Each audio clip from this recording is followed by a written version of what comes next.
श्री स्वामी समर्थ। ओम नमः शिवाय। ओम लक्ष्मी नमः। आज ही कथा ऐकल्याने माता लक्ष्मीची कृपा तुमच्यावर कायम राहील। घरात पैशाची कमी राहणार नाही आणि लवकरच तुम्हाला आनंदाची बातमी मिळेल। स्वामींचा आशीर्वाद सदा सर्वदा तुमच्या पाठीशी राहील। त्यामुळे या कथेकडे अजिबात दुर्लक्ष करू नका।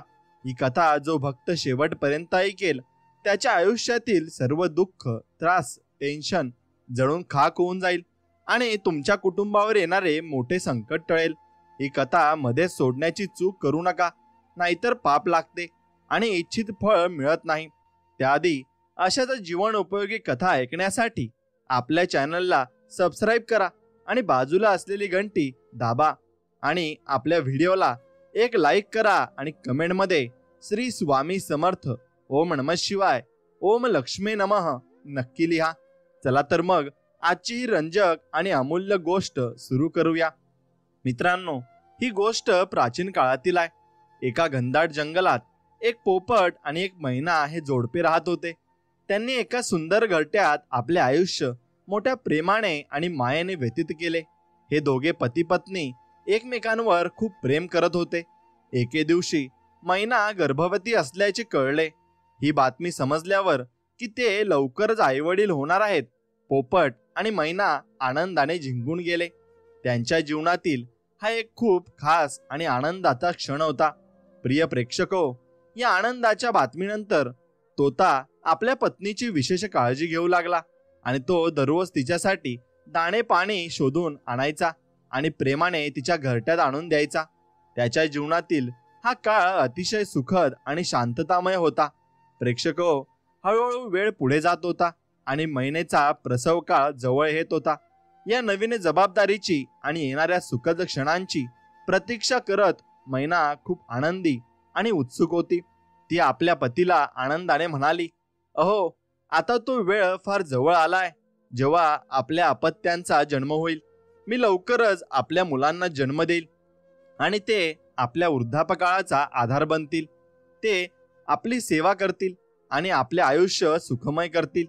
आता आपल्याला भविष्यासाठी कुठल्याही प्रकारची चिंता करण्याची गरज नाहीये। आपली अपत्ये आपली काळजी घेतील आणि कठीण काळात आपल्याला सावरण्यासाठी मदत करतील।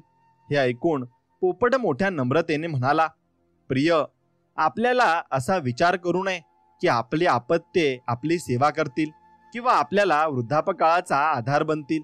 हे ऐकून मैना आश्चर्याने विचारते, अहो, तुम्ही असे का म्हणत आहात?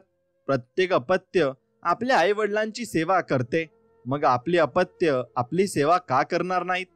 पोपट हसत म्हणाला, प्रिय, मी तुला एक लहानशा गोष्टीच्या माध्यमातून समजावतो की आई वडिलांनी आपल्या वृद्धापकाळात अपत्यांकडून या दोन गोष्टींची अपेक्षा करू नये। जर कोणीही या दोन गोष्टी लक्षात ठेवेल तर तो कधीही आपल्या वृद्धापकाळात दुःखी आणि किंवा निराश होणार नाही। प्रेक्षको, हा संवाद पोपट आणि मैना यांच्या जीवनातील त्या क्षणाचा आहे जेव्हा त्यांना येणाऱ्या अनुभवांविषयीची अधिक खोल समज होत होती। आता गोष्ट पुढे बघूया, जिथे पोपट आपल्या विचारांना आणखी विस्ताराने व्यक्त करतो। काळजीपूर्वक ऐका आणि या संवादाचं महत्त्व समजून घ्या। आता पोपट आपली गोष्ट पुढे सांगतो। तो म्हणतो, प्रिय मैना, एका नगरात एक व्यक्ती राहत होता। त्या व्यक्तीच्या घरात ईश्वराच्या असीम कृपेने सर्व प्रकारच्या सुख सोयी होत्या। त्याच्याकडे खूप सारा पैसा आणि संपत्ती होती। समाजात त्याला मान सन्मान होता आणि समृद्ध आयुष्य जगण्यासाठी काहीही कमी नव्हते। तरी तो आणि त्याची पत्नी नेहमी दुःखी आणि चिंताग्रस्त असायचे। त्याच्या दुःखाचे कारण असे होते की देवाने त्यांना सर्व काही दिले होते, पण त्यांच्या पोटी मूल नव्हते। त्यांच्या घरात मूल नसल्यामुळे ते दोघे पती पत्नी कायम खिन्न असायचे आणि त्या पती पत्नीने एकत्र 15 वर्षाचा काळ व्यतीत केला, पण त्यांची इच्छा पूर्ण झाली नाही। या काळात तो व्यक्ती आपल्या पत्नीला अनेक नामांकित डॉक्टरांकडे घेऊन गेला आणि महागड्या रुग्णालयांमध्ये तिच्यावर उपचार केले। त्याने पत्नीला देशभरातील विविध तीर्थक्षेत्रांवर नेले, जिथे त्यांनी श्रद्धेने पूजा अर्चना केली आणि देवाकडे मुलं होण्यासाठी प्रार्थना केली। मंदिरामध्ये मस्तक टेकून त्यांनी प्रत्येक उपाय केला जेणेकरून त्यांची इच्छा पूर्ण व्हावी। अखेर त्याच्या लग्नाच्या 20 वर्षानंतर त्यांच्या तपश्चर्येला यश आले आणि ईश्वराच्या कृपेने त्यांची इच्छा पूर्ण झाली. त्यांच्या पतीने एका सुंदर मुलाला जन्म दिला. जेव्हा रुग्णालयात मुलाचा जन्म झाला आणि त्यांना कळले की त्यांच्या घरी मुलगा आला आहे, तेव्हा त्यांचा आनंद गगनात मावेनासा झाला. काही वेळानंतर जेव्हा छोट्या बाळाला स्वच्छ करून रुग्णालयातील नर्सने त्याच्या जवळ आणले, तेव्हा पती पत्नी उत्सुकतेने विचारू लागले, आमचे बाळ कसे आहे? तो पूर्णपणे स्वस्थ आहे ना? त्याला काही त्रास तर नाही ना? त्याचे बोलणे ऐकून नर्स हसत म्हणाली, ताई, तुम्हाला एक सुंदर आणि गोंडस मुलगा झालाय. तो चांगला आहे. पण हे ऐकताच मुलाच्या आईच्या चेहऱ्यावर चिंता दाटून आली. नर्सच्या तोंडून पण हा शब्द ऐकून तिचं मन विचलित झालं. ती घाबरून नर्सला विचारू लागली, काय झाले? आमच्या मुलाला काय कमी आहे का? मित्रांनो, त्या क्षणी पती पत्नीची चिंता शिगेला पोहोचली होती. नर्सने आईला धीर देत म्हणाली, ताई, तुम्हाला घाबरण्याची काही गरज नाही. तुमच्या मुलाचा जन्म अगदी व्यवस्थित झालाय. तो निरोगी आणि सुंदर आहे. पण एक गोष्ट आहे जी मला तुम्हाला सांगायची आहे. नर्सने सांगितले, तुमच्या मुलाचा फक्त एकच डोळा कार्यरत आहे. तो दुसऱ्या डोळ्याने पाहू शकत नाही. हीच एक गोष्ट आहे. बाकी तुमचा मुलगा पूर्णपणे निरोगी आहे. मित्रांनो, हे ऐकताच त्या आईच्या हृदयाला खूप मोठा धक्का बसला. पण तिच्या ममतेने तिला वशीभूत केले आणि ती ताबडतोब आपल्या नवजात बाळाला उचलून आपल्या हृदयाशी कवटाळते. रडत ती म्हणू लागली, काही हरकत नाही. जर माझ्या मुलाचा एक डोळा कार्यरत नसेल तर ती काय झाले? एक डोळा तर योग्य आहे. तो जसा आहे तसाच माझ्या हृदयाचा तुकडा आहे. माझ्यासाठी तो या जगातील सर्वात प्रिय आणि सुंदर मुलगा आहे. मित्रांनो, ही त्या आईची ममता होती, जी तिच्या मुलातील या उणिवेलाही सहजतेने स्वीकारत होती. तिच्यासाठी मुलाबद्दलचे प्रेम त्याच्या शारीरिक रचनेवर किंवा गुणदोषांवर आधारित नव्हते. आईच्या दृष्टीने प्रत्येक मूल अनमोल आणि समान आहे. मग ते गोरे असो वा सावळे, सुंदर असो वा कुरूप. आई मुलाच्या बाह्य रूपाकडे पाहत नाही. ती त्याच्या हृदयाशी आणि आत्म्याशी जोडलेली असते. ती आई आपल्या मुलाकडे प्रेमाने पाहत म्हणाली, पहा, माझं बाळ किती सुंदर आहे. तो खरोखरच या जगातील सर्वात सुंदर मूल आहे. मित्रांनो, त्या आईचे हे शब्द ऐकून नर्सही भावुक झाली. तिच्या डोळ्यातून अश्रू ओघळू लागले. ती विचार करू लागली, जर परमेश्वराने या दाम्पत्याला मुलाचा आनंद द्यायचाच होता तर त्याला दोन्ही डोळे का दिले नाहीत? यात काय कमी पडले असते? या क्षणाने नर्सच्या मनातही ममता आणि करुणेची भावना जागवली. मित्रांनो, ही गोष्ट फक्त आईच्या प्रेमाबद्दलची नाही, तर ती आपल्याला शिकवते की खरे प्रेम कोणत्याही उणिवांना स्वीकारते आणि त्यांना आपल्या जीवनाचा भाग बनवते. आता गोष्टीत पुढे ती आई आपल्या मुलाला लाड करत म्हणाली, काही हरकत नाही. माझा मुलगा जसा आहे तसा आहे, कारण तो माझाच लाल आहे. पण हो, जर त्याच्या दोन्ही डोळ्यांनी योग्यरित्या काम केले असते तर तो अधिक सुंदर आणि प्रिय दिसला असता. दोन्ही डोळ्यासह माझा मुलगा किती परिपूर्ण आणि सुंदर दिसला असता. हे विचार करून मनाला थोडं दुःख होतं. मित्रांनो, आईच्या या बोलण्याने नर्सने एक दीर्घ श्वास घेतला आणि म्हणाली, ताई, जर तुम्ही खरोखरच इच्छित असाल की तुमच्या मुलाचे दोन्ही डोळे योग्य कार्य करावेत तर ते शक्य होऊ शकते. आईने नर्सचे हे ऐकून आश्चर्याने विचारले, नर्स मॅडम, हे कसे शक्य आहे? तुम्ही काय म्हणत आहात? नर्सने तिला सविस्तर समजावत सांगितले, तुमच्या मुलाला दोन्ही डोळे मिळू शकतात. नर्स म्हणाली, पण यासाठी तुमच्यापैकी एकाने तुमचा एक डोळा दान करावा लागेल. जर तुम्ही किंवा तुमच्या पतीने तुमचा एक डोळा दिला तर मग तुमच्या मुलाची ही उणीव भरून निघेल आणि तो दोन्ही डोळ्यांनी पाहू शकेल. मित्रांनो, नर्सच्या या गोष्टी ऐकून तो व्यक्ती जो आतापर्यंत शांतपणे उभा होता तो बोलू लागला. त्याने गंभीरतेने म्हटले, नर्स मॅडम, आमच्या ऐका. आमच्या मुलाचा एक डोळा अगदी ठीक आहे आणि त्याद्वारे तो जग पाहू शकतो. दुसरा डोळा बसविण्याची काही गरज नाहीये. आमचा मुलगा जसा आहे तसा चांगलाच आहे. मी माझा डोळा दान करू इच्छित नाही.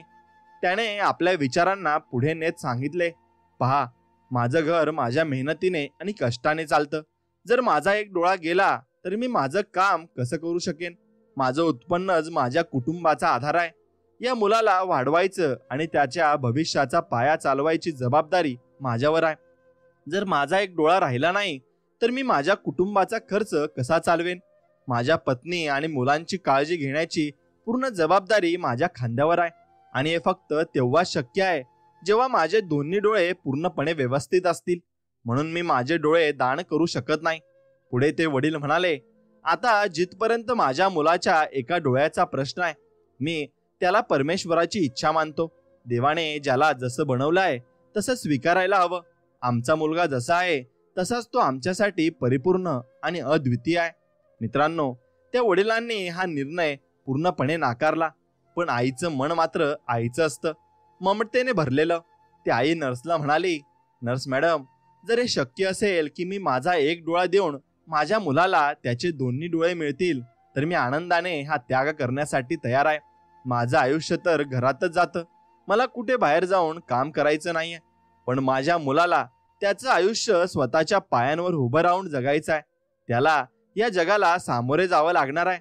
म्हणून मी माझा एक डोळा त्याला द्यायचं ठरवलंय. आईने आपली इच्छा व्यक्त केली. तेव्हा पतीने चिंताग्रस्त स्वरात विचारले, जर तू असं केलंस तर स्वतः एका डोळ्याची होशील. तुला हे मान्य आहे का की तुझा स्वतःचा एक डोळा राहणार नाही? आईने आपल्या पतीचं बोलणं शांतपणे आणि धैर्याने ऐकलं. मग ती आपल्या ममतेने भरलेल्या आवाजात म्हणाली, मला हे मान्य आहे. जर माझा एक डोळा राहिला नाही तरी मला काही फरक पडत नाही, पण मी माझ्या मुलाला दोन्ही डोळ्यांनी पाहायला मिळावं असं पाहू इच्छिते. ही माझ्यासाठी सर्वात मोठी आनंदाची गोष्ट असेल. माझा एक डोळा काढून घ्या आणि माझ्या मुलाला द्या. जेव्हा माझ्या मुलाच्या दोन्ही डोळ्यांचा त्रास संपेल तेव्हा तो आणखी सुंदर दिसेल. मला माझ्या मुलाला या जगात कोणत्याही उणिवेशिवाय पाहायचा आहे आणि हीच माझी सर्वात मोठी इच्छा आहे. मी माझ्या मुलासाठी माझा एक डोळा दान करायला तयार आहे. मित्रांनो, ही त्या आईच्या ममतेची पराकाष्ठा होती, ज्यात त्याग आणि प्रेमाची झळक होती. आईसाठी तिच्या मुलाचं सुख आणि भविष्याचं सर्वात मोठं ध्येय असतं. तिच्या या भावना सिद्ध करतात की एका आईसाठी तिचं मुलंच तिचं संपूर्ण जग आहे आणि त्याच्या उणिवेला पूर्ण करणं हेच तिच्या जीवनाचं स्वप्न असतं. मित्रांनो, आईच्या म्हणण्यावर डॉक्टर तिचा एक डोळा काढून तिच्या मुलाला लावतात. अशा प्रकारे ती आई आपल्या एक डोळ्याचा त्याग करून आपल्या मुलाला दोन्ही डोळे देते. आता त्या मुलाचे दोन्ही डोळे पूर्णपणे व्यवस्थित होतात. पण या त्यागामुळे आई एका डोळ्याने आंधळी होते. पोपट पुढे मैनाला सांगू लागला, प्रिय, काही दिवसापर्यंत आई आणि मुलगा दोघेही रुग्णालयात राहतात. जेव्हा डॉक्टरांना खात्री होते की दोघांची प्रकृती पूर्णपणे सामान्य आणि व्यवस्थित आहे तेव्हा त्यांना रुग्णालयातून सुट्टी दिली जाते. आई आणि मुलगा दोघेही आपल्या घरी परत येतात. आता ती दाम्पत्य आपल्या मुलाच्या संगोपनात पूर्णपणे रमून जातात. त्यांचा संपूर्ण जीवन प्रवास आता त्या मुलाभोवतीच फिरू लागतो. अशा प्रकारे वेळ पुढे जातो आणि मुलगा हळूहळू मोठा होतो. पाहता पाहता तो मुलगा 5 वर्षाचा होतो. सगळं काही व्यवस्थित चालू असतं आणि त्यांच्या जीवनात आनंद परत आलेला असतो. पण आयुष्य कधीही एकसारखं राहत नाही. एक दिवस असा आला ज्याने त्या कुटुंबाला हादरून टाकलं. एका दुर्दैवी घटनेत त्या मुलाच्या वडिलांचा रस्ता अपघातात मृत्यू होतो आणि जेव्हा त्याच्या पत्नीला आपल्या पतीची मृत्यूची बातमी कळते तेव्हा तिच्या पायाखालची जमीनच सरकते. ती गडद दुःखात बुडते आणि जोरजोराने रडायला लागते. आपल्या तुटलेल्या आवाजात ती वारंवार म्हणत असते, आता मी काय करणार? माझं मूल अजून फक्त 5 वर्षाचं आहे. घरात कमवणारे फक्त तेच होते आणि आता त्यांनीही मला एकटं सोडून दिलं. आता मी माझ्या मुलाचं संगोपन कसं करू शकते? मित्रांनो, त्या आईच्या रडण्याचा आवाज ऐकून आसपासच्या लोकांनी एकत्र येऊन तिला शांत करण्याचा प्रयत्न केला. त्यांनी तिला धीर दिला आणि धाडस ठेवण्याचं सांगितलं. कशीबशी लोक तिला सावरतात आणि तिच्या पतीच्या अंतिम संस्कारात मदत करतात. या ठिकाणी कठीण काळात त्या आईला सर्व काही एकटीनेच हाताळावं लागलं. तिच्या डोळ्यात अश्रू होते, पण आपल्या मुलासाठी ती स्वतःला मजबूत बनवण्याचा प्रयत्न करत होती. तिच्या ममतेने आणि धैर्याने तिला पुढे जाण्याची ताकद दिली. तिने ठरवलं की आपल्या मुलाच्या भविष्यासाठी ती प्रत्येक अडचणीला तोंड देईल. मित्रांनो, ही कथा त्या आईच्या त्यागाची आणि कठीण प्रसंगातही तिच्या अटळ सामर्थ्याची आहे. आईचं प्रेम आणि तिची ममता आपल्याला शिकवते की जीवनात कितीही अडथळे आले तरी आपल्या प्रियजनांसाठी जगण्याची आणि लढण्याची भावना कधीच संपू नये. मित्रांनो, त्या कठीण परिस्थितीत ती आई आपल्या 5 वर्षाच्या चिमुकल्या मुलासोबत आयुष्याचा प्रवास सुरू करते. घरात जे थोडेफार पैसे होते ते मुलाला जन्म देण्याच्या उपचारामध्ये आधीच संपले होते. पतीच्या मृत्यूनंतर जे काही शिल्लक होतं तेही अंतिम संस्कारामध्ये खर्च झालं.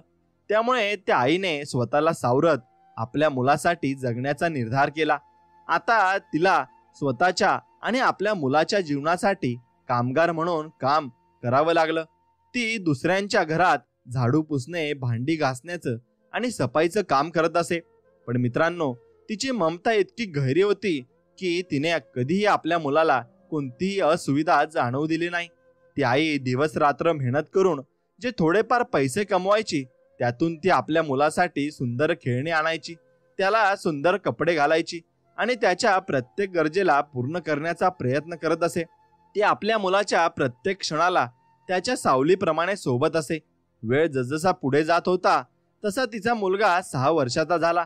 एके दिवशी ती आई आपल्या मुलाचं भविष्य उज्ज्वल होईल या आशेने त्याचं एका शाळेत प्रवेश घेण्यासाठी घेऊन गेली.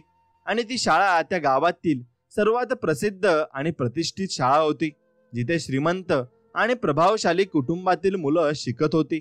मित्रांनो, ती आई जेव्हा त्या शाळेच्या मुख्याध्यापकांच्या समोर पोहोचली तेव्हा ती नम्र आवाजात म्हणाली, भाऊसाहेब, मी इच्छिते की माझ्या मुलाला या शाळेत प्रवेश मिळावा. मी त्याला चांगलं शिक्षण द्यायचं ठरवलंय, जेणेकरून तो मोठा होऊन एक चांगला माणूस बनू शकेल. मुख्याध्यापकांनी आधी त्या मुलाकडे पाहिलं. तो मुलगा केवळ सुंदरच नव्हता, तर त्याच्या डोळ्यात एक चमक आणि निरागसता दिसत होती. पण जसेच त्याची नजर त्या आईवर गेली, त्यांनी तिचे फाटके कपडे आणि थकलेली अवस्था पाहून मनात विचार सुरू केला. मुख्याध्यापकांनी विचार केला, हा मुलगा तर खूप चांगला आणि हुशार वाटतो, पण त्याची आई पाहता असं वाटतं की ती गरीब कुटुंबातील आहे. ती आपल्या शाळेची महागडी फी आणि पुस्तकांचा खर्च कसा उचलणार बरं? मुख्याध्यापकांनी त्या आईला समजावत म्हणाले, बाईसाहेब, आमच्या शाळेची फी खूप जास्त आहे. येथे फक्त श्रीमंत कुटुंबातील मुले शिकतात. आमच्याकडे शिक्षणाचा खर्च खूप जास्त असतो. मला समजतं की तुम्हाला तुमच्या मुलाच्या भविष्याची काळजी आहे, पण माझा सल्ला आहे की तुम्ही तुमच्या मुलाचं नाव एखाद्या सरकारी शाळेत घाला, तिथे चांगलं शिक्षण मिळतं आणि फी कमी असते. त्यामुळे तुम्ही जिथे तुमच्या मुलाला सहजपणे शिकवू शकता. मित्रांनो, मुख्याध्यापकांच्या या बोलण्यामुळे त्या आईच्या मनावर काय परिणाम झाला असेल हे फक्त ती समजू शकते. पण ती आई इतकी सहज हार मानणारी नव्हती. तिने ठरवलं होतं की ती आपल्या मुलाला या शाळेत शिकवणार, मग यासाठी कितीही मेहनत का करावी लागू नये. मुख्याध्यापकांच्या बोलण्यानंतर त्या आईने नम्रपणे उत्तर दिलं, सर, कृपया पैशांची काळजी करू नका.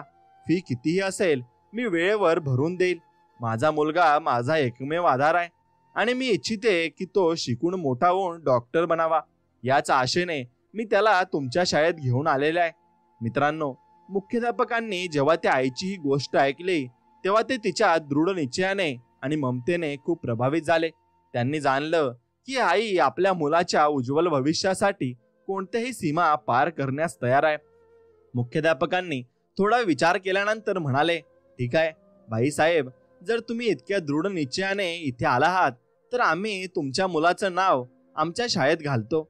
याप्रमाणे त्या मुलाचा शाळेत प्रवेश झाला आणि तो नियमितपणे शाळेत जाऊ लागला.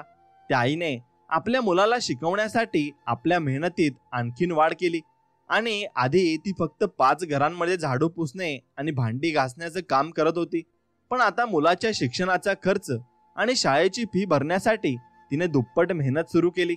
आता ती 10 घरांमध्ये काम करू लागली. ती आई रात्रंदिवस खूप मेहनत करत होती, पण तिचा एक उद्देश होता, आपल्या मुलाला चांगलं शिक्षण मिळावं. आणि त्या आईचा त्याग आणि मेहनत रंगाला आली. तिचा मुलगा अभ्यासात लक्ष देऊ लागला आणि हळूहळू चांगलं प्रगती करू लागला. वेळ जसजसा पुढे जात होता तसतसा तो मुलगा 5वी वर्गापर्यंत पोहोचला. त्याचं वय आता 10 वर्षाचं झालं होतं. आईच्या कठोर मेहनतीमुळे तो मुलगा शाळेत केवळ अभ्यासातच नव्हे तर इतर उपक्रमांमध्येही पुढे जाऊ लागला होता. मित्रांनो, समाज कधी कधी खूप निर्दयी होतो. एके दिवशी जेव्हा तो मुलगा आपल्या वर्गमित्रांसोबत खेळत होता तेव्हा काही मुलं त्याला चिडवू लागली. ती मुलं त्याला घेरून हसत म्हणाली, पहा पहा, एका डोळ्याच्या काणी आईचा मुलगा आलाय. याची आई तर काणी आहे. त्या मुलाच्या बोलण्याने तो मुलगा खूप दुःखी झाला. त्याच्या डोळ्यात अश्रू आले. पण त्याने स्वतःला सावरलं आणि चुपचाप तिथून निघून गेला. मित्रांनो, जेव्हा तो मुलगा आपल्या मित्रांच्या तिरस्कारपूर्ण बोलणं ऐकतो तेव्हा त्याच्या मनात अपमान आणि राग भरून जातो. त्याला वाटतं की त्याच्या स्वाभिमानाला मोठा धक्का बसलाय. त्या दिवशी शाळा सुटल्यावर नेहमीप्रमाणे त्याची एक डोळ्याची आई त्याला शाळेतून घ्यायला आली. पण आज त्या मुलाच्या मनात आईविषयी राग आणि लाज वाटण्याचा भाव होता. शाळेच्या गेटवर पोहोचल्यावर तो मुलगा रागाने म्हणतो, आई, उद्यापासून तू मला शाळेत सोडायला किंवा घ्यायला येऊ नकोस. आता मी शाळेत एकटाच जाईन आणि येईन. त्याची आई हे ऐकून चकित झाली आणि शांत स्वरात त्याला विचारले, बेटा, काय झालं? तू असं का म्हणतोस? कुणी काही सांगितलं का तुला? तो मुलगा आपल्या भावना न लपवता म्हणतो, आई, तुझ्यामुळे माझे मित्र माझी चेष्टा करतात. ते म्हणतात की माझी आई एका डोळ्याची काणी आहे आणि तुझ्या चेहऱ्यावरून ते माझा उपहास करतात. मग त्यांच्या बोलण्याने मला खूप लाज वाटते. तुझ्यामुळे मला अपमान सहन करावा लागतो. मित्रांनो, तो मुलगा आपल्या आईविरुद्ध खूप तक्रारी आणि राग व्यक्त करतो. ती आई, जिला आपल्या मुलावर खूप प्रेम आहे आणि तिच्या मुलाच्या तोंडून हे सर्व ऐकून आतून पूर्णपणे कोसळते, पण तिच्या ममतेमुळे ती काहीच बोलत नाही आणि सर्व काही शांतपणे सहन करते. काही वेळ शांत राहिल्यानंतर ती आई हलक्याशा हसतमुखाने म्हणते, ठीक आहे बेटा, जर तुला वाटतं की मी शाळेत येऊ नये तर मी तुझं म्हणणं मान्य करीन. पण बेटा, विचार कर की तू एकटा शाळेत कसा जाणार? तुला रस्ता ओलांडताना त्रास होईल. तो मुलगा उत्तर देतो, आई, आता मी मोठा झालो आहे. मला आता एवढं समजतं की मी एकटा शाळेत जाऊ शकतो. तुला माझ्यासोबत यायची काहीच गरज नाही. मित्रांनो, ती आई जी आपल्या मुलाच्या प्रत्येक इच्छेला पूर्ण करण्यासाठी तयार असते, तर आपल्या मुलाच्या या मागणीसाठी सहमत होते. ती हलक्या स्वरात म्हणते, ठीक आहे बेटा, आजपासून मी तुला शाळेत सोडायला किंवा घ्यायला येणार नाही. पण बेटा, एक लक्षात ठेव, रस्त्यात नेहमी काळजीपूर्वक चाल. मला तुझ्या वडिलांच्या रस्ता अपघाताची घटना पुन्हा पुन्हा आठवते आणि याचा विचार करून माझं हृदय घाबरून धडधडतं. हे सांगून ती आई आपल्या अश्रूंची लपवते आणि आपल्या मुलाच्या चेहऱ्यावर हसू आणण्याचा प्रयत्न करते. पण मित्रांनो, त्या आईच्या हृदयात एक खोल जखम झाली होती. आपल्या मुलाच्या बोलण्याचा मान ठेवूनही ती आई त्या वेदनेला सहन करतात आणि संघर्ष करत होती. आता त्या मुलाने आपल्या आईला सांगितलं, आई, तू काळजी करू नकोस, मला काही होणार नाही. मी आता एकटा शाळेत जाऊ शकतो आणि परत येऊ शकतो. तू फक्त आराम कर. मित्रांनो, त्यानंतर तो मुलगा रोज एकटा शाळेत जाणं आणि परत येणं सुरू करतो. जसजसं तो मुलगा मोठा होत जातो त्याचे खर्चही वाढू लागतात. शाळेच्या पुस्तकांची आणि फीच्या व्यतिरिक्त आता त्याला इतर गोष्टींचीही आवश्यकता भासू लागते.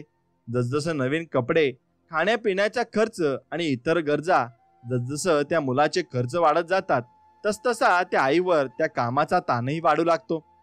पूर्वी ती फक्त 15 घरात काम करत होती, पण आता तिच्या मुलांच्या वाढल्याने खर्चामुळे तिला आणखी जास्त काम करावं लागतं. मित्रांनो, वेळ वेगाने निघून जातो आणि तो मुलगा त्याचे शिक्षण पूर्ण करतो. तो संपूर्ण शाळेत अव्वल येऊन आपल्या आईला गर्वानं भरतो आणि त्यानंतर त्याने आपले शिक्षण आणखी पुढे सुरू ठेवण्यासाठी शहरात जाऊन शिक्षण घेतलं.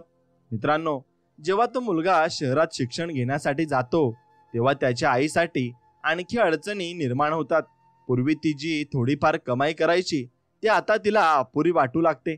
शाळेची फी आणि पुस्तकांचे खर्च होतेच, पण मुलाच्या शहरात जाण्यानंतर त्याचे खर्च अजून वाढले होते.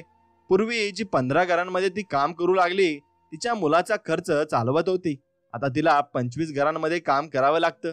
ती दिवस रात्र मेहनत करते, भांडी घासते, झाडू पुसते आणि रात्री 11 वाजेपर्यंत काम करत राहते आणि त्यानंतर ती काही पैसे आपल्या मुलासाठी पाठवू शकते. म्हणून मित्रांनो, ती आई इतकी कठोर मेहनत का करत होती? तिचं एकच उद्दिष्ट होतं. ती इच्छित होती की तिचा मुलगा एक दिवस शिक्षण पूर्ण करून मोठा डॉक्टर बनेल आणि जेव्हा तो डॉक्टर बनेल त्याचे जीवन उत्तम होईल. ती जाणती होती की एक दिवस तिच्या सर्व मेहनतीचा फळ मिळेल आणि ती आपल्या मुलांसोबत सुखी जीवन जगू शकते.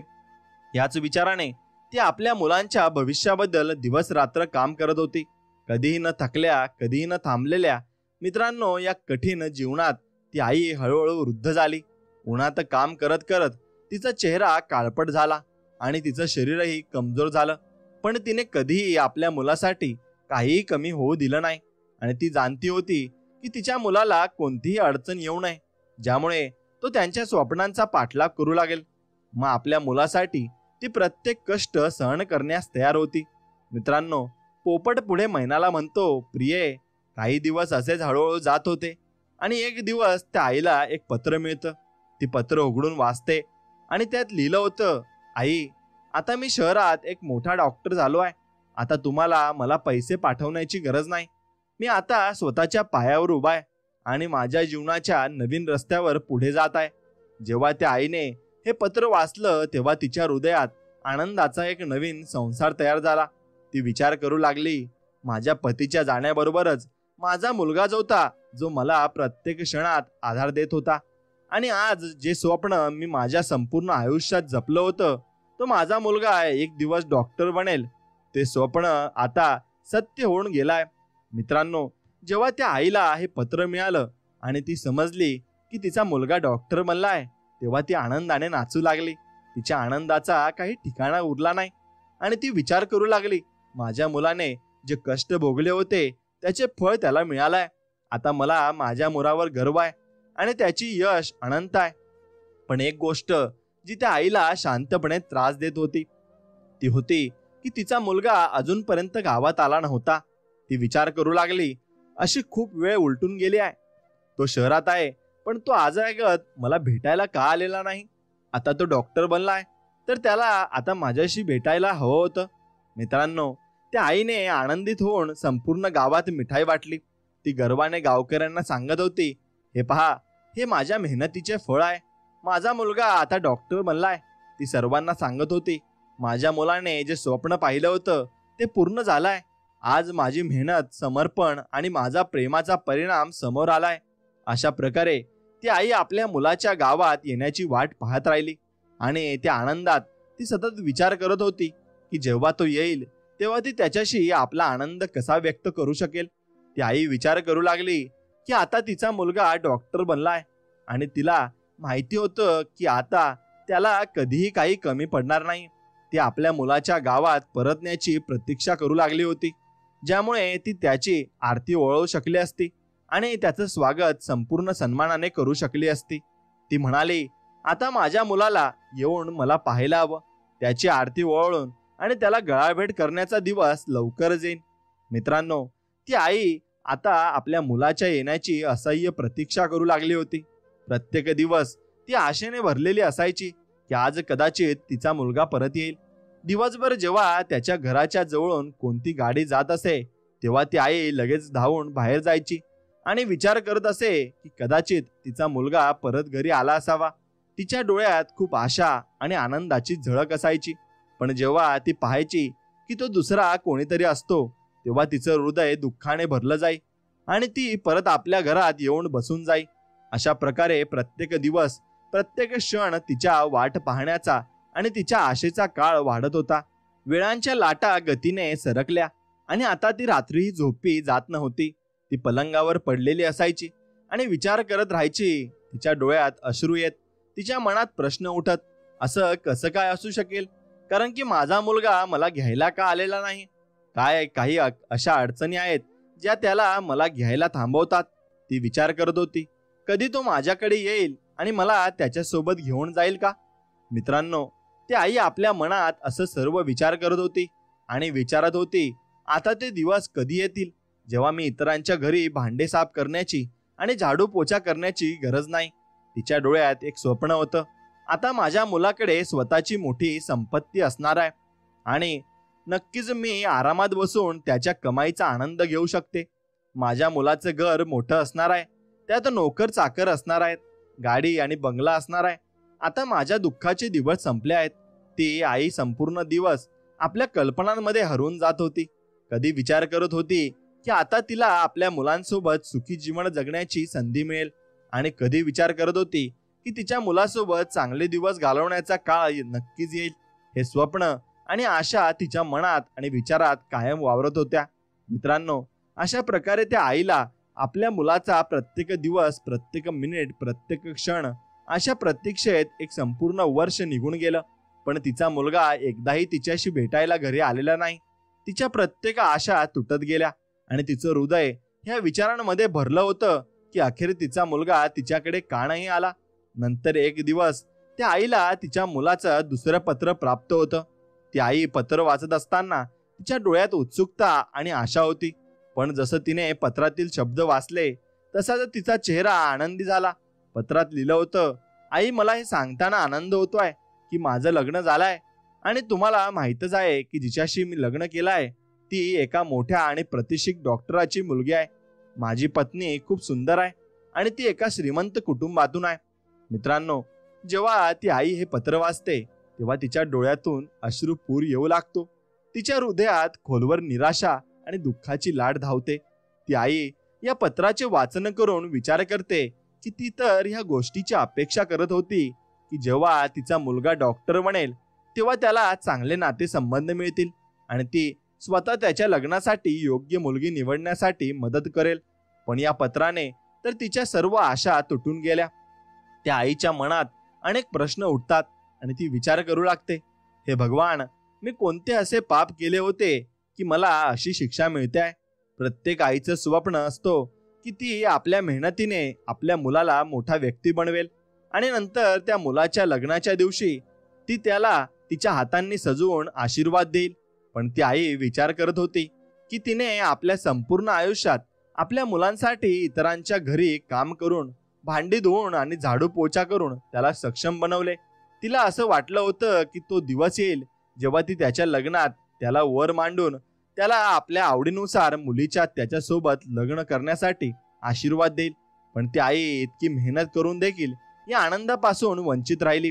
तिच्या मनात एक प्रश्न उभा राहतो, माझ्या मुलाला शिक्षित करण्यासाठी आणि त्याला मोठं करण्यासाठी मी इतकी कठोर मेहनत घेतली का?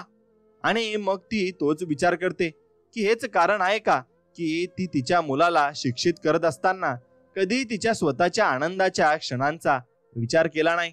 आणि ती समजून जाते की त्या पत्राने तिच्या सर्व इच्छा आणि आशा संपविल्या आहेत. आता तिचा मुलगा लग्न करून सांगतो, पण त्याने त्याच्या आईला त्या सर्वांच्या महत्वाच्या क्षणातही समाविष्ट करण्याची आवश्यकता नाही असे समजले. लग्नाची कोणतीही माहिती त्याने दिली नाही, फक्त एक पत्र पाठवले. मित्रांनो, ती आई असे विचार करत असतानाच संपूर्ण रात्री अश्रू गाळत राहिली. पण त्यातही तिने तिच्या मुलाला सतत आशीर्वाद आणि प्रार्थना दिल्या. रडताना अखेरीस ती थकली आणि झोपली. तरी तिच्या हृदयात त्या वेदनेच्या आणि दुःखाच्या दरम्यानही नक्कीच तिचा मुलगा कधीही विसरणार नाही. त्यासाठी तिच्या प्रेमाची आणि ममता ही कायम राहिली. ती नेहमी म्हणत होती, कोणतीही गोष्ट नाही बेटा, तू न सांगता लग्न केलं पण माझा आशीर्वाद नेहमी तुझ्या सोबत असेल. त्या मागोमाग तिच्या मनात एक आशा आणि विश्वास होता की एक दिवस तिचा मुलगा आपल्या पत्नीसोबत घराकडे परत येईल. ती विचार करत होती की आता जेव्हा तिचा मुलगा डॉक्टर बनलाय आणि त्याने लग्न केलंय तेव्हा त्याची पत्नी देखील त्याच्याबरोबर येईल. आता कदाचित माझा मुलगा आणि सून दोघेही मला भेटायला येतील. हा विचार तिच्या मनात घर करायला लागला होता. ती कल्पना करत होती की ती तिच्या सुनेला पाहिल्यानंतर तिच्या पायाला मसाज करायला सांगेल आणि तिला आशीर्वाद देईल. अशा विचारात हरवलेली ती आई आपल्या मुलगा आणि सुनेची तासनतास वाट पाहत होती आणि ती आशा करत होती की एक दिवस सर्व काही व्यवस्थित होईल. मित्रांनो, या प्रकारे ती आई आपल्या मुलगा आणि सुनेच्या आगमनाची वाट पाहत 1 वर्ष पूर्णपणे घालवते. पण हे वर्षही संपले आणि त्या आईच्या आशा तुटू लागल्या. कारण ना तर तिचा मुलगा आला ना तर सून. एक दिवस तिला 3रे पत्र मिळाले. त्या पत्रात लिहिलं होतं की हे आई, आता तुम्ही आजी बनल्यात. देवाच्या कृपेने आमच्या घरात जन्माला मुलगा आलाय. आणि मित्रांनो, जेव्हा त्या आईला हे समाचार मिळतात तेव्हा तिचं धैर्य पूर्णपणे समाप्त होऊन जातं.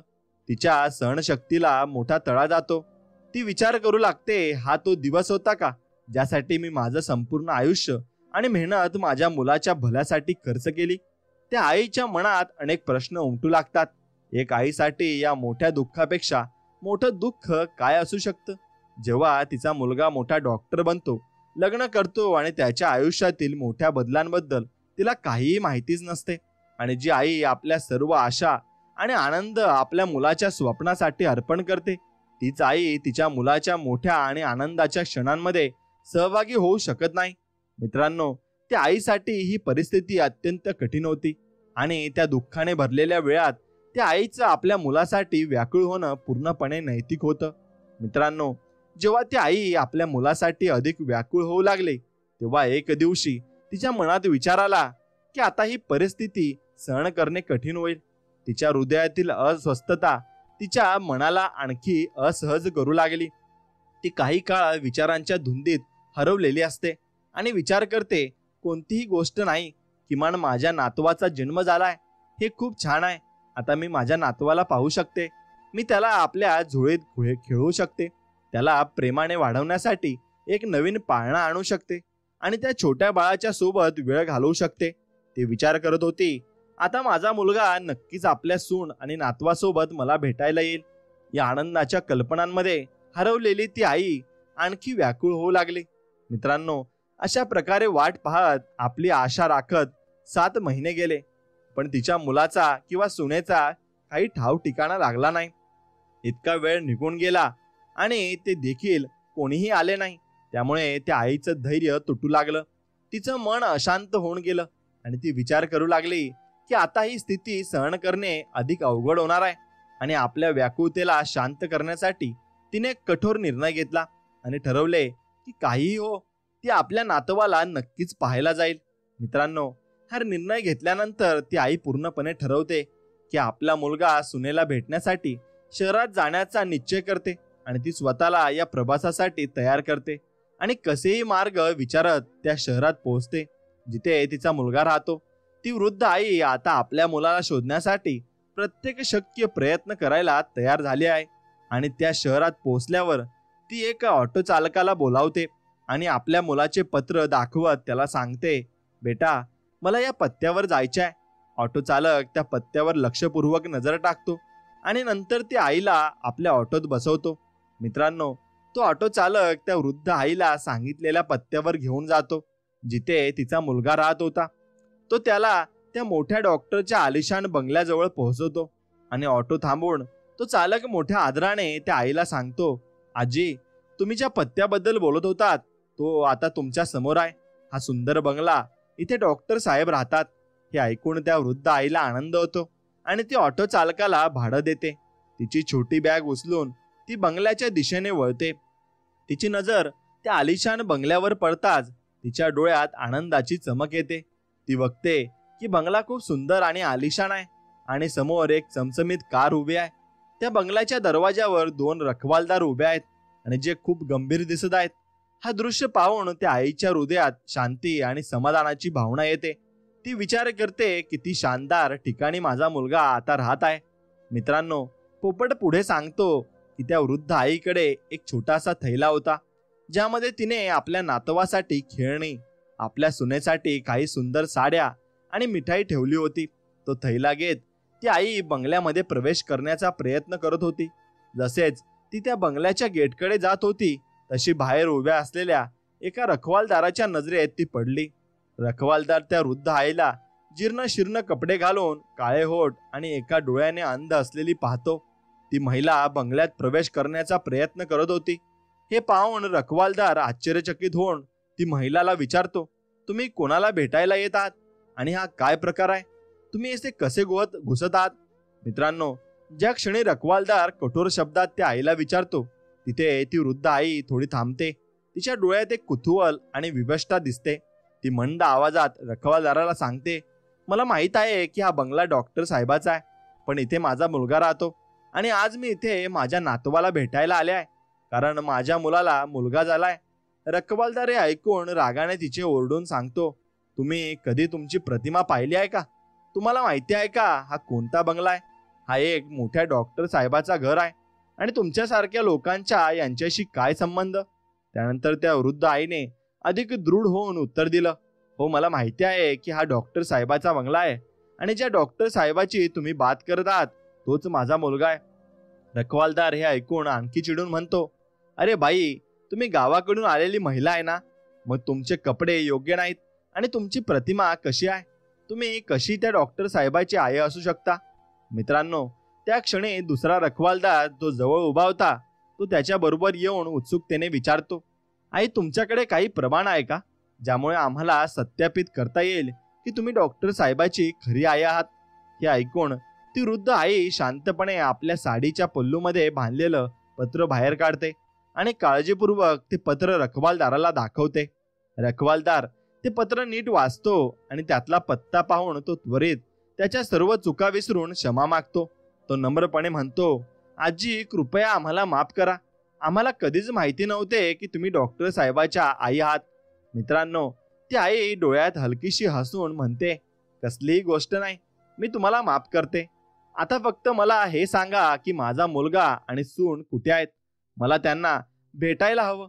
आणि त्यानंतर रखवालदार इशाऱ्याने वरच्या दिशेने दाखवतो आणि म्हणतो, जी वरची खोली दिसते आहे ती तुमच्या मुलाची आहे आणि तो आता घरीच आहे.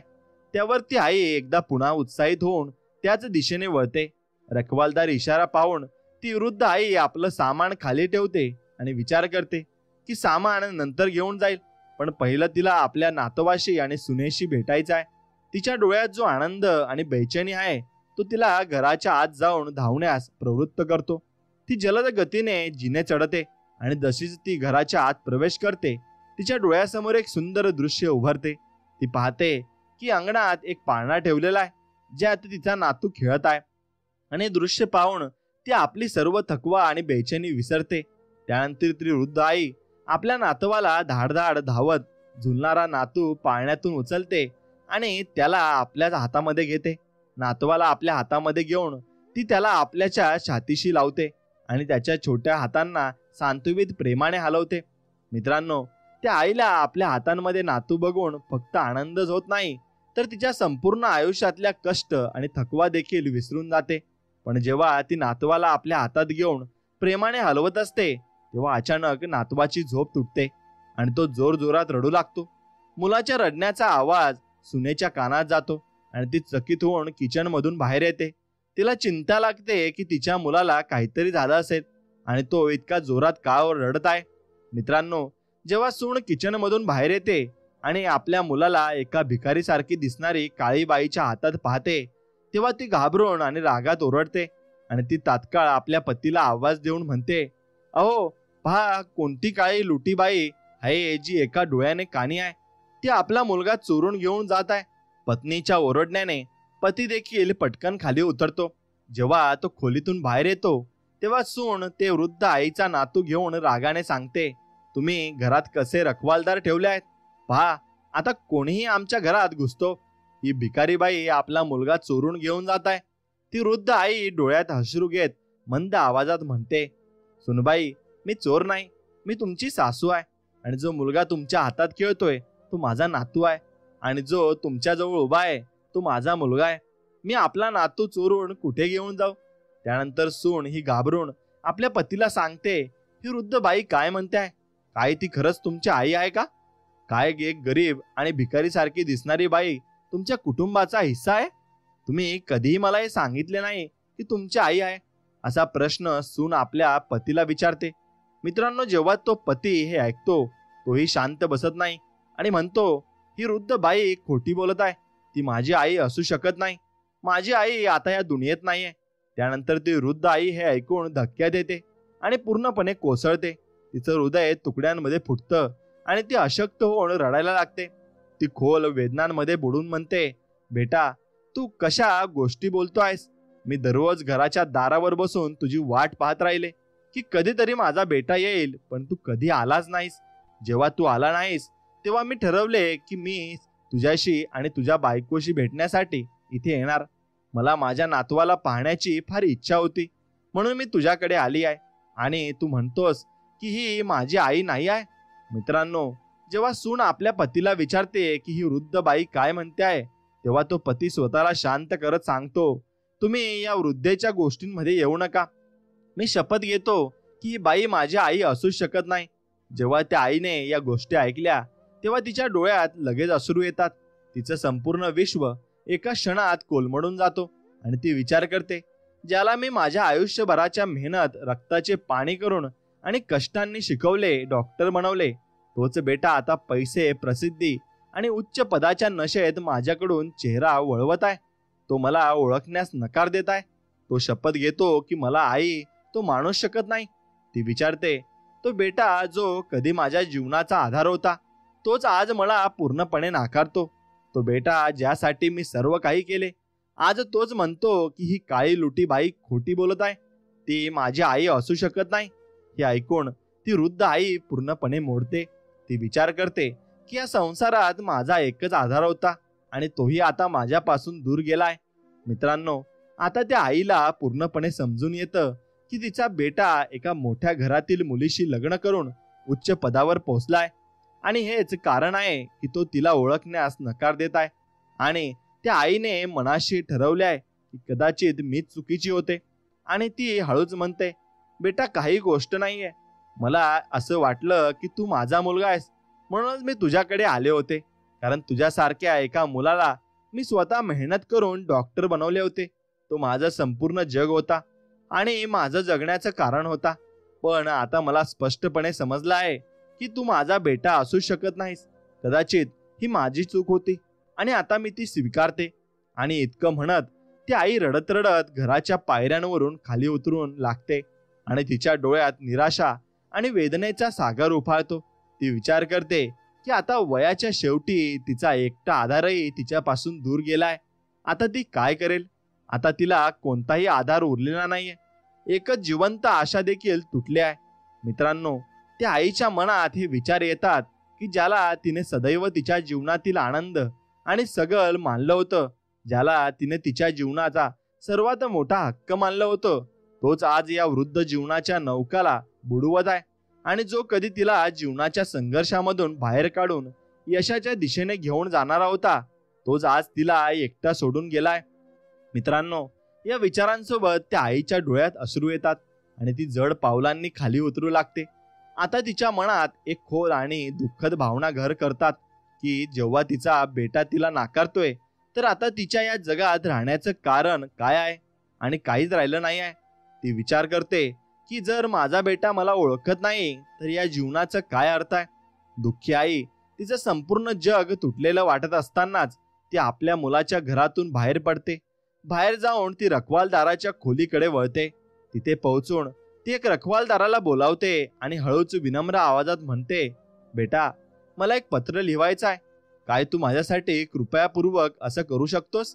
मित्रांनो, चपरासाला आधीच हे माहिती होतं की ही वृद्ध महिला डॉक्टर साहेबाची आई आहे आणि तो ताबडतोब कागद आणि पेन्सिल घेऊन येतो आणि तो चपरासी तिच्याकडे बघून विचारतो, सांगा आजी, मला काय लिहायचं आहे?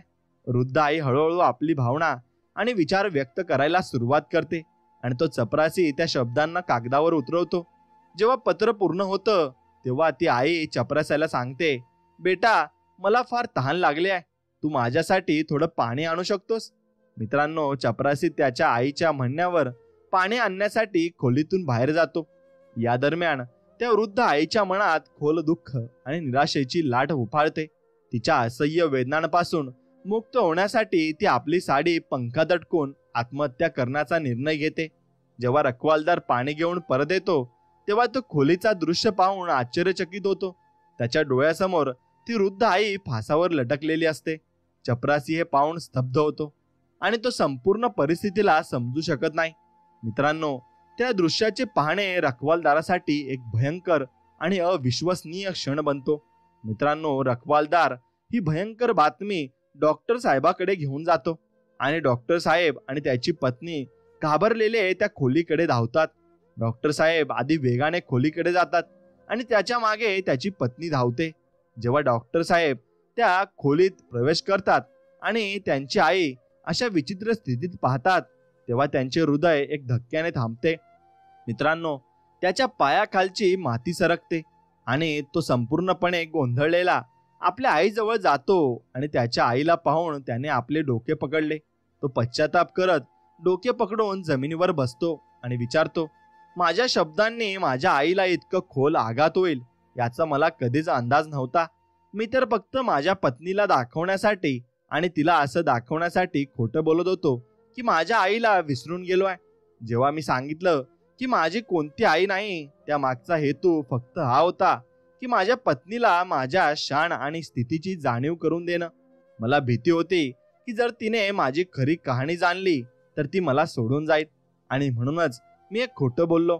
पण आता जे झालं ते पाहून मला कळतं की मी माझ्या आईला किती वेदना दिल्या आहेत आणि हे सगळं मी केलं फक्त माझ्या खोटी शानसाठी. मला आता हेही समजतंय की मी कधीही माझ्या आईबद्दल खरी माहिती घेतली नाही आणि यामुळे मला खूप पश्चाताप होतोय.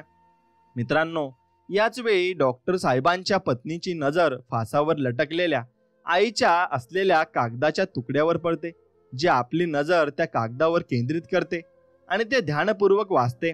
जेव्हा ती पत्र वाचते तिच्या डोळ्यात अश्रू येतात. त्या पत्रात लिहिलं होतं, बेटा, माझ्या आशीर्वाद नेहमी तुझ्या सोबत राहील. मी तुमचं चांगलं हो आणि नेहमी यशस्वी व्हा अशी इच्छा करते. पण जाताना मी तुम्हाला एक गुपित सांगू इच्छिते. बेटा, मला जसं तुम्ही पाहता तसं मी कधीही नव्हते. मला पहा, माझा एक डोळा नाहीये आणि माझा रंगही काळा आहे आणि हे सगळं तुझ्यामुळेच आहे. जेव्हा तुम्ही जन्मले होतात तेव्हा तुमचा एक डोळा नव्हता. मी माझा एक डोळा तुम्हाला दिला, ज्यामुळे तुमच्या जीवनात तुम्ही सुंदर दिसू शकाल. आणि त्यानंतर मी कुरूप होऊन गेले आणि तुम्ही तुमच्या जीवनात हा कुरूप चेहरा पाहिला. म्हणूनच तुम्ही माझ्यापासून दूर गेलात, माझ्यापासून तिरस्कार करू लागलात, कारण मी काणी आहे आणि माझा रंग काळा आहे. पण बेटा, मला याचं दुःख नाही आहे की तुम्ही आज ज्या स्थानावर आहात त्या स्थानावर पोहोचण्यासाठी मी माझ्या जीवनाचे प्रत्येक दिवस आणि रात्र एक केली. मी कधीच हे पाहिलं नाही की किती उष्णता आहे आणि किती थंडी आहे. मी केवळ तुमच्यासाठी परिश्रम केला, तुम्हाला शिकवलं, तुमचा खर्च घेतला आणि माझ्या शरीराचे कष्ट सहन केले. पण या कष्टाचा काही दुःख नाही, कारण माझा मुलगा यशाच्या शिखरावर पोहोचला होता. मित्रांनो, हे पत्र वाचताना डॉक्टर साहेबांच्या पत्नीला हे समजतं की ज्या आईने आपल्या सगळ्या गोष्टी आपल्या मुलासाठी बलिदान दिल्या, ती आज आपल्या मुलाच्या तिरस्कार आणि उपेक्षेची शिकार झाली आहे. मित्रांनो, पत्रात पुढे लिहिलं होतं, बेटा, तू खूप सुंदर आहेस आणि मला त्याचा आनंद खरंच आहे. मला हे हवं होतं की तुला, तुझ्या मुलाला आणि तुझ्या बायकोला पाहावं, म्हणून मी शहरात येऊन तुला भेटण्याचा निर्णय घेतला. कारण तू कधीही गावात येऊन माझं हालचाल पाहिलं नाहीस, कधीच मला भेटायला आला नाहीस. पण जेव्हा मी स्वतःच तुझ्याशी भेटण्याचा निर्णय घेतला तेव्हा तू मला ओळखण्यास नकार दिला आणि मला याच गोष्टीचा खूप मोठा आघात झाला. मला असं वाटलं की या जगात आता माझं कोण नाही आणि माझ्या जीवनाचं आता काही उद्देश नाही. जेव्हा कोण नाही तर आता जगण्यात काही अर्थ नाही. म्हणून बेटा, जाताना मी फक्त एकच प्रार्थना करते की तू तुझ्या जीवनात नेहमी आनंदी असो आणि तुझ्या संपत्तीतही आणि संततीही सुखी राहो. मित्रांनो, जेव्हा डॉक्टर साहेबांची पत्नी हे पत्र वाचून आपल्या पतीला बेकवते तेव्हा डॉक्टर साहेबांचा डोके लाजेने खाली वागते आणि त्याच्यामध्ये एक खोल मानसिक उलथापालथ सुरू होते. ते विचार करू लागतात की ज्या आईने आपलं सगळं जीवन, सगळ्या आनंदांना आणि त्या सर्व गोष्टींना, ज्या गोष्टी त्यांच्याकडे होता त्यांना देण्यासाठी बलिदान दिलं, आणि ती आई आज त्यांच्या दारात आली आणि त्यांनी तिला ओळखण्यास नकार दिला. त्यांना स्वतःला तिरस्कार होऊ लागतो आणि ते विचार करू लागतात की मी किती प्रकारे माणुसकीपासून वागलो आहे आणि ज्या त्या आईने माझ्यासाठी सगळं केलं त्या आईला मी एक घरात एक ग्लास पाणी सुद्धा दिलं नाही.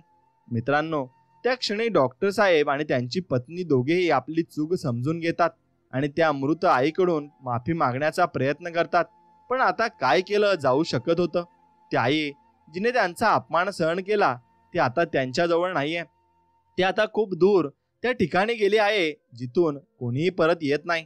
मित्रांनो, आता डॉक्टर साहेबांच्या जीवनात फक्त पश्चाताप आणि दुःख शिल्लक राहिलं होतं. हे विचार करू लागले की काय असं हे जग आहे. काही लोकांच्या जीवनात आई नसते आणि ते संपूर्ण जीवन आईच्या प्रेम आणि काळजीसाठी तडफडत राहतात, तर काही लोकांच्या जीवनात आई असते पण त्या आपल्या आईचा आदर करत नाहीत आणि तिचा अपमान करतात, जसं की डॉक्टर साहेबनी केलं.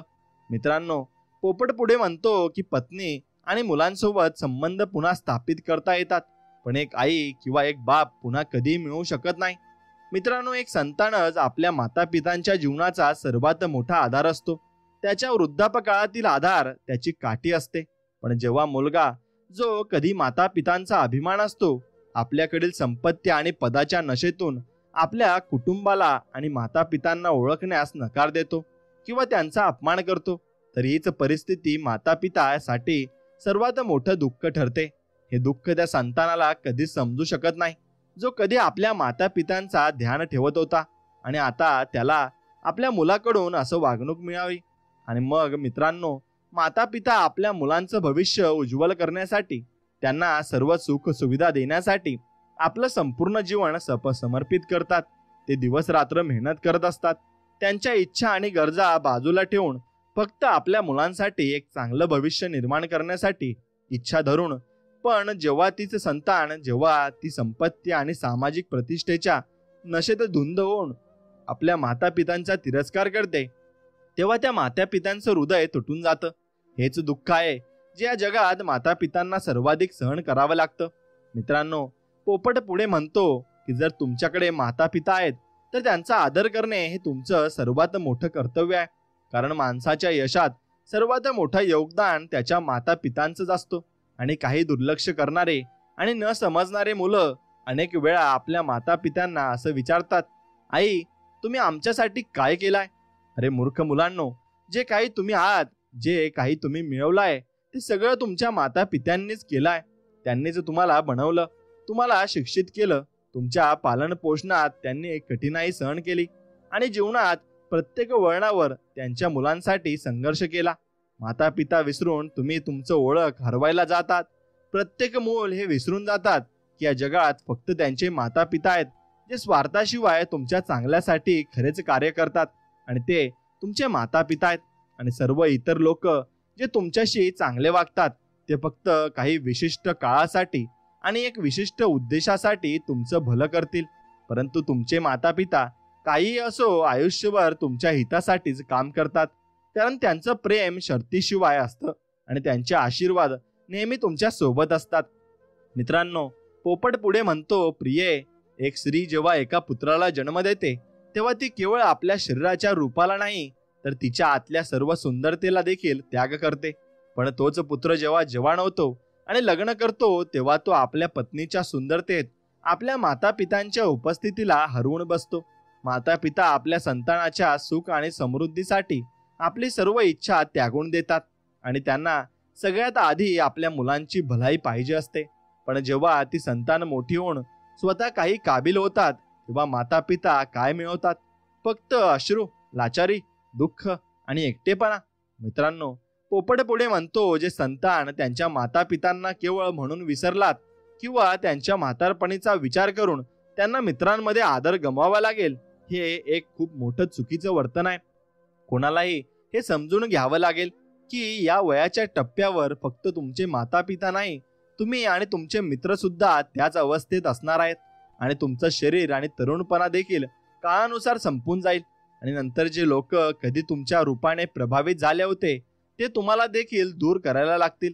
मित्रांनो, तरुणपणाच्या वेळी मातापित्यांना आपल्या संतानाकडून काही अपेक्षा ठेवू नयेत. या गोष्टीला ध्यानपूर्वक तुम्ही ऐका.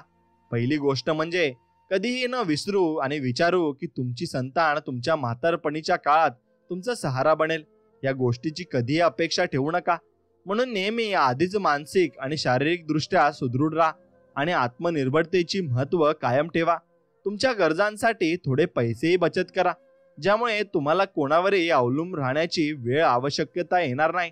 दुसरी गोष्ट म्हणजे कधीही असं समजू नका की तुमची संतान तुम्हाला कधीही विसरेल. आणि जेव्हा तुमची संतान तिच्या जीवनात व्यस्त होईल, जेव्हा ती तिच्या पती, पत्नी, मुलं आणि पद प्रतिष्ठेमध्ये अडकलेली असेल, तेव्हा ती तुम्हाला देखील विसरू शकते. म्हणून तुम्ही त्यांच्याकडून जितक्या अपेक्षा ठेवता त्यापेक्षा जास्त अपेक्षांची मनाशी तयारी ठेवा, ज्यामुळे तुम्हाला त्यांच्या अनुपस्थितीत दुःख होणार नाही. प्रिय प्रेक्षको, आपली आजची कथा इथेच संपते. आम्हाला आशा आहे की तुम्हाला आजचा हा व्हिडिओ पूर्णपणे ही कथा आवडली असेल आणि तुम्ही यापासून खूप प्रेरणा घेतली असेल. पुढील कथा आणि व्हिडिओसह पुन्हा भेटू. तोपर्यंत आपण आपल्या चॅनलला नक्कीच एक लाईक करा आणि आपल्या कमेंट बॉक्समध्ये ओम नमः शिवाय, श्री स्वामी समर्थ, ओम लक्ष्मी नमः असं नक्कीच टाईप करा. आणि आपल्या चॅनलला सबस्क्राईब करून बाजूला असलेली घंटी नक्कीच दाबा. आणि तुमच्या आवडत्या मित्रांसोबत व्हिडिओ हा पुढे नक्कीच तुम्ही शेअर करा. आणि चला तर मग भेटूया नवीन एक व्हिडिओमध्ये. तोपर्यंत श्री स्वामी समर्थ, ओम नमः शिवाय.